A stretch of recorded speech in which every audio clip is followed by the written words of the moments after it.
Hello future doctors, welcome back. कैसे हैं आप सब? आई थिंक बहुत अच्छे होंगे। मैं हूं आपका दोस्त डॉक्टर अभिषेक। दोस्तों, मेरे बहुत सारे व्यूअर्स हैं जो ये जानना चाहते हैं कि सर क्या गवर्नमेंट या बैंक हमें एमबीबीएस के लिए, बीडीएस के लिए, बीएमएस के लिए, बीएचएमएस के लिए, बीओएमएस के लिए, या फिर अगर हम बीएससी नर्सिंग करें तो क्या गवर्नमेंट हमें एजुकेशन लोन प्रोवाइड करेगा?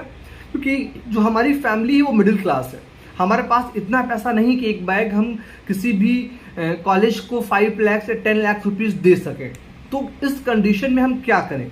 हम चाहते हैं कि हमारा टाइम वेस्ट ना हो और इस बार हम एडमिशन ले लें। तो आज इस वीडियो के माध्यम से मैं आपको जो इन्फॉर्मेशन देने वाला हूं वो बिल्कुल सही इन्फॉर्मेशन होगी और मैं आपको बहुत आसान शब्दों में समझाने का प्रयास करूंगा। देखिए, एमबीबीएस की बात हो या फिर बीडीएस, बीएमएस, बीएससी नर्सिंग की बात हो, हर कोर्स के लिए आपको एजुकेशन लोन मिलता है इंडिया में। स्टेट गवर्नमेंट्स के कुछ अपने रूल्स हैं और सेंट्रल गवर्नमेंट के कुछ अपने रूल हैं। बहुत सारे स्टेट्स में, मध्य प्रदेश हो गया, यूपी हो गया, अगर आप उत्तराखंड हो गया, अगर यहाँ पर आप कोई प्राइवेट कॉलेज भी ज्वाइन करते हो या आपके पास फीस नहीं है कॉलेज को देने के लिए, तो आप गवर्नमेंट आपकी फीस देती है। बस वो एक शर्त रखती है कि आपको गवर्नमेंट के सुपरविजन में 5 ईयर या 10 ईयर एक ड्यूरेशन दिया जाता है। आपको उतने साल गवर्नमेंट जॉब करनी होती है।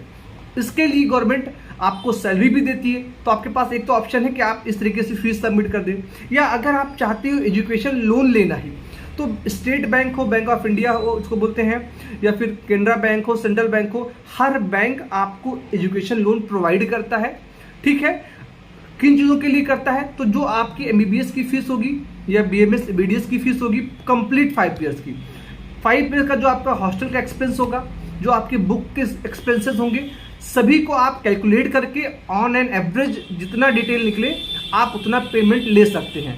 आप चाहें तो पेमेंट कम भी कर सकते हैं अगर आपके पास कोई ऑप्शन है, और अगर नहीं है तो आप पूरा पैसा बैंक से ले सकते हैं। 8 लाख से कम पे आपको कोई भी गारंटर देना नहीं होता है। अगर आप उससे ज़्यादा अमाउंट देते हैं तो उसको आपको अपने मम्मी पापा और अपनी कुछ प्रॉपर्टी, लाइक आपका कोई घर है, आपके पास कोई खेत है या प्रॉपर्टी है, तो वो आपको बैंक को गिरवी रखना होता है और उसके बाद बैंक आपको लोन प्रोवाइड करता है। नॉर्मली अगर आप जाते हैं लेने के लिए, लगभग हर एक बैंक का अगर हम रेशियो लेके लगभग 7.70 से लेकर 8.70% per year interest bank charge करता है। नॉर्मल मैं इंडिया की बात करूं, अब्रॉड के लिए जो है थोड़ा सा शायद ज़्यादा है। ठीक है, अब सेंट्रल गवर्नमेंट की एक बैंक से लोन लेने की स्कीम है, मैं आपको वो एक्सप्लेन कर देता हूं, क्योंकि जो गवर्नमेंट की स्कीम होती है वो ज़्यादा प्रॉफिटेबल होती है आप सभी के लिए।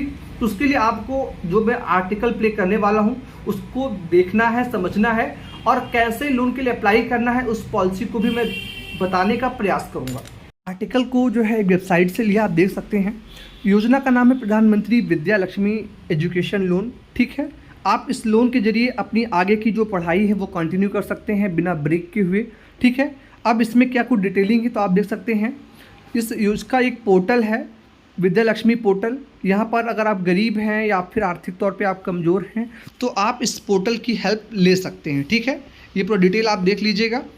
और इस आर्टिकल में आपको हर एक चीज़ बताया गया है। इस पोर्टल में लगभग 127 प्रकार के जो लोन हैं, 127 टाइप्स के लोन हैं, वो 38 बैंक्स के द्वारा दिए गए हैं। तो उन सबका भी डिटेल आपको मिल जाता है। ठीक है, संबंधित विभाग कौन कौन से हैं? तो वित्त मंत्रालय, ठीक है, और आईबीए, भारतीय बैंक संघ, सभी जो है आपका जो है लोन पास कराने में हेल्प करते हैं। उद्देश्य क्या है कि जो आर्थिक कमज़ोर बच्चे हैं वो आगे की पढ़ाई कंटिन्यू कर पाएँ। अब इसमें करना है कि सबसे पहले आपको जाना है PM Vidya Lakshmi education loan योजना की ऑफिशियल साइट पर, जिसे आप देख रहे हैं। फिर यहाँ पर आपको होम पेज पर ध्यानी साइट रजिस्ट्रेशन के लिए क्लिक करना है, आपको अप्लाई कर लेना है।